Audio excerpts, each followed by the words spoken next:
Welcome to Corporals Corner. Today we're doing a solo overnighter in a rainstorm with the goal of protecting that fire. So stick around, we have an outstanding show coming up.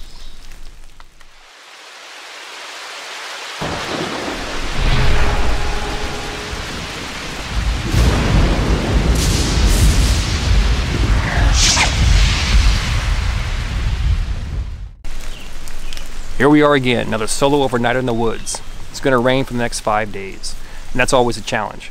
Getting a shelter up, getting a fire made, keeping that fire going, things like that. Now, one question I'm always asked, and I'll go ahead and answer it, is what do I do with my shelters? Do I leave them up? Do I tear them down? Do I recycle the wood? Things like that. And here's my answer. It all depends on where I'm at and whose property I'm on. One shelter I left up though was from a couple weeks ago. Our raised platform.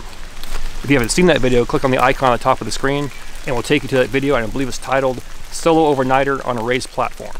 Check it out, it's kind of cool. So I'm thinking, take this idea right here and change it up a bit. Utilize this long support right here as a ridge pole. Drop the bed down so I'm still off the ground. Throw a tarp over it. Now last week's video, we framed out a tarp. So why not frame a tarp out over our fire? So in a sense we have two tarps that are sloping opposite of each other. Open area in the middle for the smoke to go out. Fire's protected. Two reflective tarps. One, the heat's coming up, bouncing back off, going over here, and then going around my body. Two, the fire's protected. In theory, it sounds good.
Okay, you just saw it. Tip and trick number one. If you get a chance to save and reuse cordage, do it. It's good practice in case it's real. Also, it saves you money.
Tip and trick number 2, the Marlin or Marline spike hitch. Now you always see me perform that at the end of my ridge lines because it performs a quick release. All we gotta do is pull that stick out and the line drops. Now here, we want the exact opposite. Doing the Marlin spike hitch actually creates a T-handle, so I can pull against that tarp and place that stake in the ground with no fear of it slipping.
So the one thing I keep getting asked is, well, I thought you'd tie every single one of these if they're going to roll off. Here's the truth. Kind of the first one and the last one. Everything else is sandwiched in between there, okay? And your body weight's going to hold it in place. So about 4 inches off the ground, these aren't going to flip off in the middle of the night, and I'm not going to fall anywhere. So once again, the infamous jam knot or arbor knot, right here, here, there, and there, I'm good to go.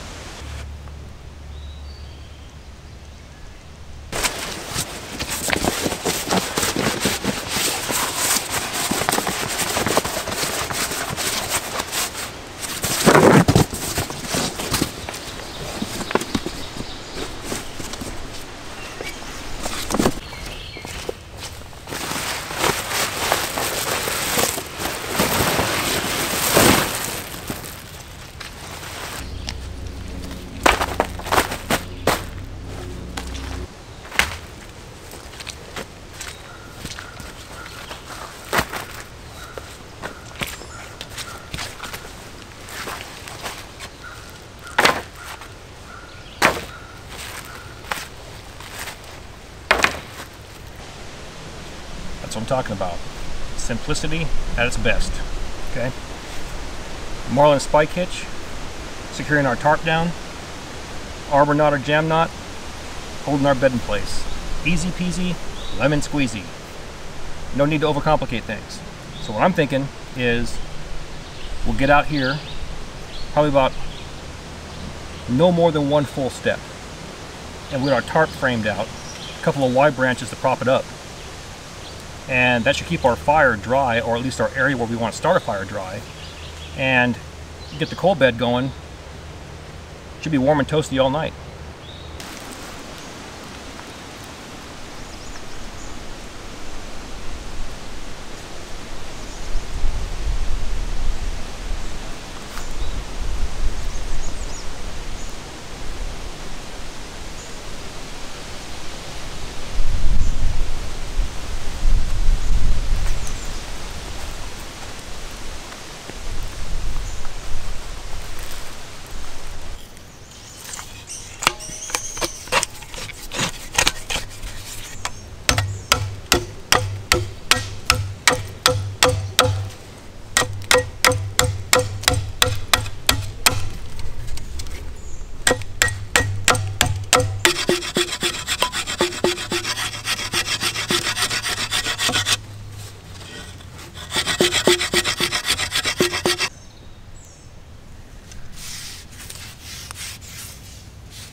Let's go ahead and pause for a minute.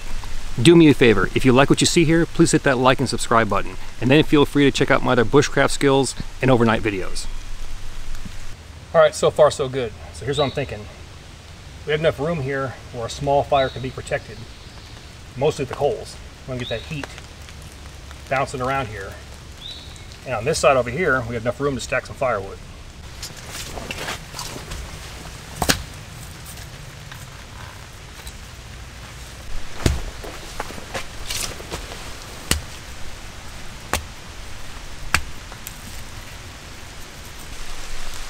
And here we go, boys and girls. Right on time. If it ain't raining, we ain't training. The shelter's complete. Time for fire, then chow. Need to move through here and try to find some fat wood. Fat wood's on our red pine.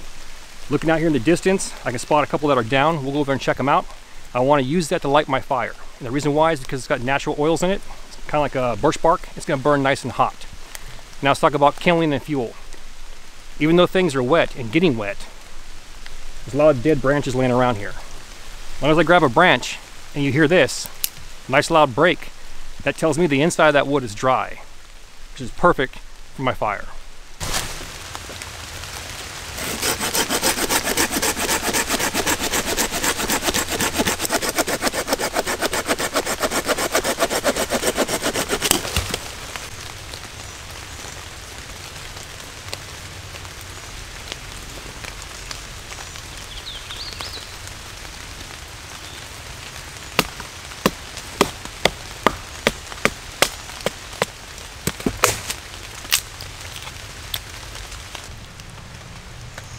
So people ask me, this is the Pocket Boy saw.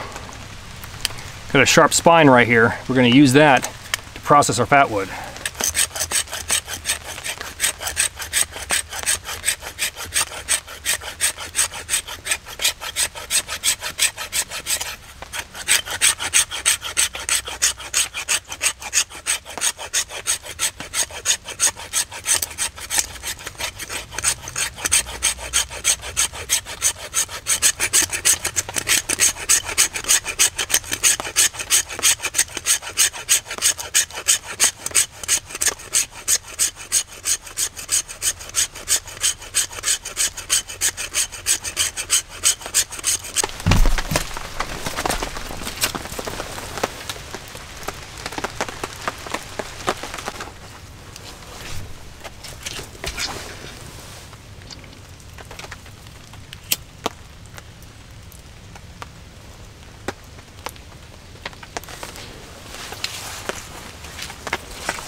Tell you what, we're gonna be babying that thing all night. Now here's my dilemma. Time for chow. And normally we cook with the coals. I'm really on edge if I wait and burn that down. Screw around 35-40 minutes cooking my food and then try and bring that back to life while it's actively raining out here and try and collect firewood. It's gonna be a nightmare. So I'm thinking we keep that bad boy going. Keep drying wood out. Default to my gas stove. Now, I had a hobo meal or foil pack in mind. Gotta change it up a little bit. This is one of those videos where we do things differently. Weather dictates what we're doing. So I'm thinking triple bacon bypass. What are we talking about here? Gas stove, skillet, potatoes, borderline drowning in butter. Just like sitting there, kicking their feet, trying to get up there, pop their head up, get a breath, back down in the butter. Simmering till they soften up. Onions, an entire pack of bacon. Go big or go home. Wait till that soaks everything up in there, stews in its juices. Cheese and Tabasco.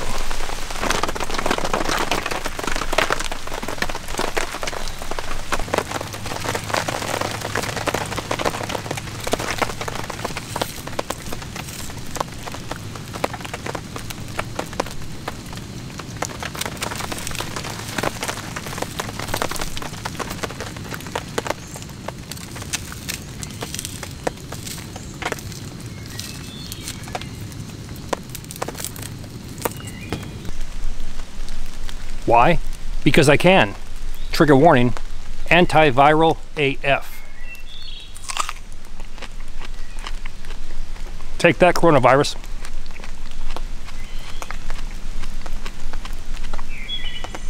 Social distancing at its best.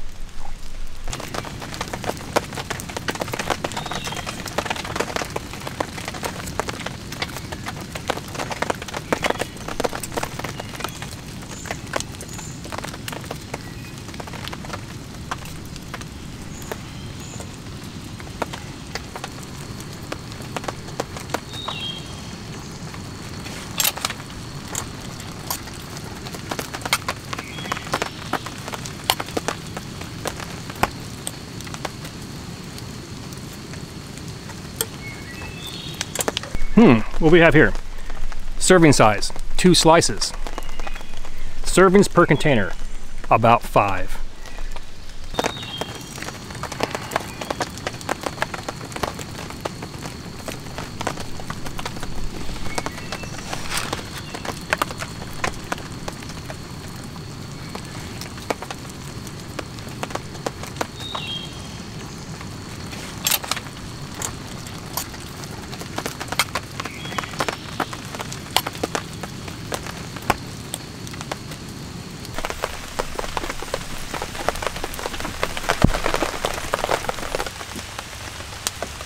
And now for the secret ingredient.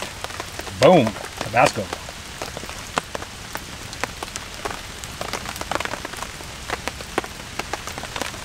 Oh baby. Here we go. And now for the taste test. Triple bacon, bypass, slop, corporal style. Whole stick of butter, 2 different types of potatoes, an entire pack of bacon, 1 small onion, simmer until all the butter's absorbed, potatoes are soft. Can't mess this up. Oh my God. I can feel myself dying right now. But I don't care. Oh, dude.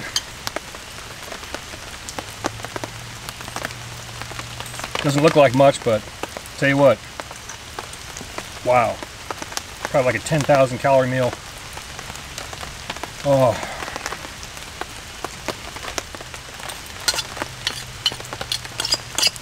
I'm gonna eat all of this. Catch you all in a minute.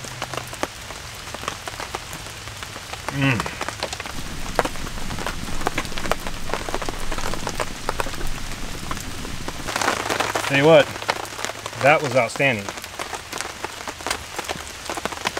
Oh, nighty night time. Tell you what. Okay, so first order of business. We're almost out of this coronavirus right now, so I'm gonna start plugging channel of the week. Now, my channel of the week I've chosen is actually a new channel. It just came to light, and I was told about it. It happens to be from a friend of mine named Andrew Heath, and he's a fellow Pathfinder instructor. The name of his channel is Reuse Adventures. Okay, so he's a young one. He's probably about, you know, late 20s, early 30s. Great heart, great desire. Watched him come out and be basically up for 3 days, performing all the tasks and making sure that he got a bow drill going.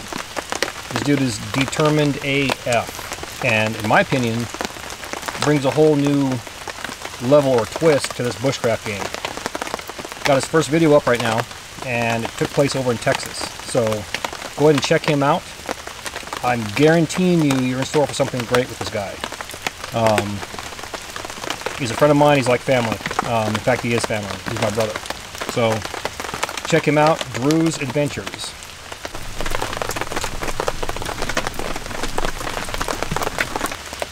The next order of business, and this hits near and dear to my heart. A friend of mine, my brother, my mentor, Dave Canterbury. I'm sure some of you guys know by now that him and his family, they had a house fire and devastated everything. They lost everything in the house. Everything in that house is gone. Okay, even down to clothing. Okay, now some people have hit me up. In fact, several people have hit me up asking how can they help.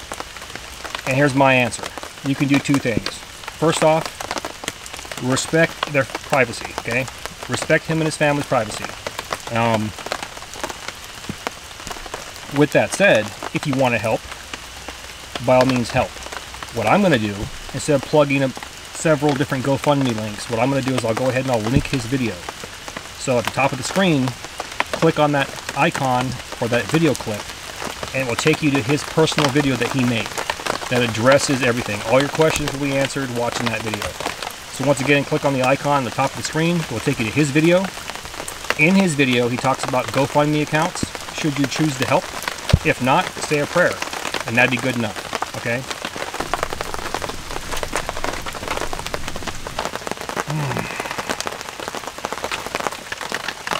Man, tell you what. Okay, so it's the end of May. We made it. We're going to hit that 6-month mark, and places are starting to open back up again. So my advice is be safe.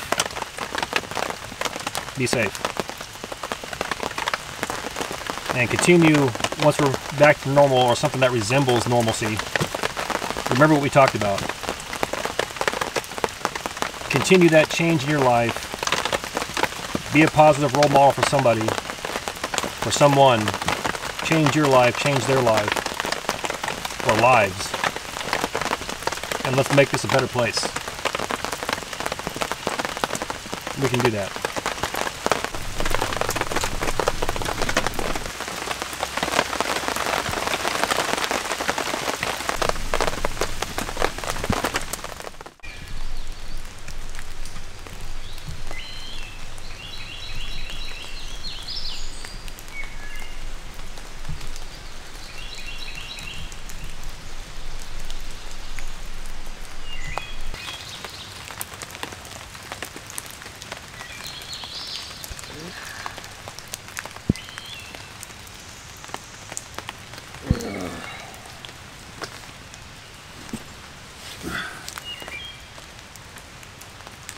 Still raining. Wow. And lo and behold, I'm bone dry. I'm telling you, man, these shelters work. Oh, God.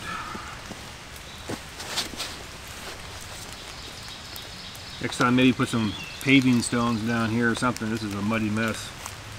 Ugh. See what?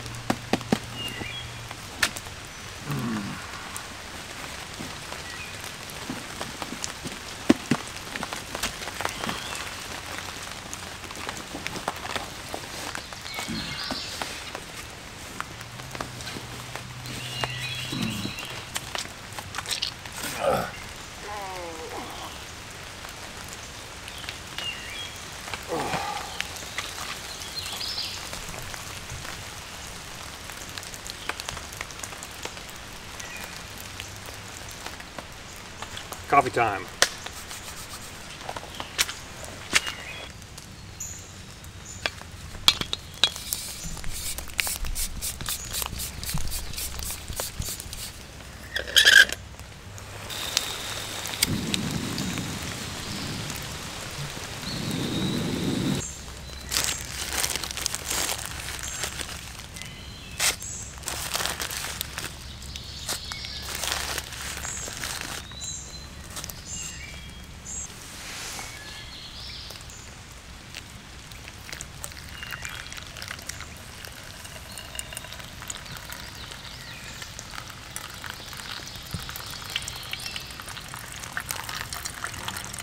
Rain's coming down again. Well, it's actually rained almost non-stop all night. We had a brief couple 10-15 minute break there. But let's talk about the shelter. Once again, for the most part, did its job. We have a modified lean-to. It's more of like a C. Creates a small cave I can crawl back into. And I'm dry. You know, believe it or not, a lot of people have the misconception that a lean-to, they're like, you're gonna get wet. Well, I've shown several videos now where I've created a lean-to and it's been bone dry. So even a plow point, 3 sides, I'm dry. So I'm happy. This seems to work. It's worked in the past and it still works. So for the most part here, we're good. The raised bed, we utilized, you know, existing wood that we're not killing a bunch of trees, and for the most part, the raised bed was outstanding. Did its job as well. I'm off the ground. The ground's actually like a muddy soup mess right now. I'm glad I'm not in it. So, that shelter there. Again, it's a lean-to. And my word of caution is, the front part should be at least 5 to 6 feet in height. And then you can tilt it back. Now all you're doing is allowing the smoke and the heat to escape.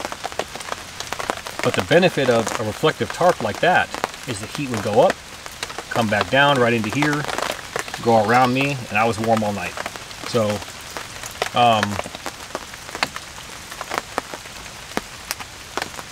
did it do its job? It did. Small windscreen right there, you know. And some kind of constant downpour like this, you gotta protect that fire at all costs.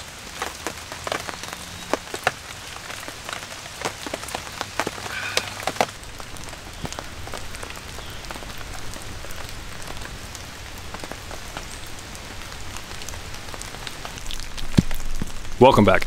Last night's shelter build was simple and outstanding, and that's what it's all about.